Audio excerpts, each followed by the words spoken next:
ನಾನು ಈಗ ಹೇಳ್ತಿರೋದು ಭಗವದ್ಗೀತೆ ಅಧ್ಯಾಯ 12. ಓಂ ಪರಮಾತ್ಮನೇ ನಮಃ. ಶ್ರೀಮದ್ ಭಗವದ್ಗೀತಾ ಅಥ ದ್ವಾದಶೋಧ್ಯಾಯಃ ಭಕ್ತಿಯೋಗಃ.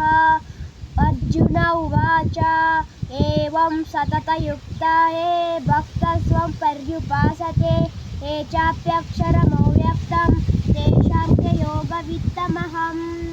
ಶ್ರೀಭಗವಾನುವಾಚ ಮಯ್ಯಾವೇಶ್ಯ ಮನೋ ಯೇ ಮಾಂ ನಿತ್ಯಯುಕ್ತ ಉಪಾಸತೆ ಶ್ರದ್ಧಾಯ ಪರಯೋಪೇತಃ ತೇ ಮೇ ಯುಕ್ತಾತಮತಃ ಯೇ ತ್ವಕ್ಷರಮನಿರ್ದೇಶಂ ಅವ್ಯಕ್ತಂ ಪರ್ಯುಪಾಸತೆ ಯೇ ಸರ್ವತ್ರ ಗಮಚಿಂತ್ಯಂ ಚ ಕೂಟಸ್ಥಳಮಂಚಲಂ ಧ್ರುವಂ ಸಂನಿಯಮೈಂದ್ರಿಯಗ್ರಾಮಂ ಸರ್ವತ್ರ ಸಮಬುದ್ಧಯಃ ತೇ ಪ್ರಾಪ್ನುವಂತಿ ಮಾಮೇವ ಸರ್ವಭೂತಾಯಿತರತಃ ಕ್ಲೇಶೋಧಿಕತರಸ್ತೇಷಾಂ ಅವ್ಯಕ್ತಸಕ್ತಚೇತಸಾಂ ಅವ್ಯಕ್ತ ಹಿ ಗತಿದುರ್ಗಕಾಂ ದೇಹವದ್ವೀರ ವ್ಯಾಪತೆ ಯೇ ತು ಸರ್ವಾಣಿ ಕರ್ಮಾಣಿ ಮಹಿ ಸನ್ಯಾಸ್ಯ ಮತ್ಪರಃ ಅನನ್ಯೇನೈವ ಯೋಗ್ಯಾಯಃ ಮಾಂ ಧ್ಯಾಯಂತ ಉಪಾಸತೆ.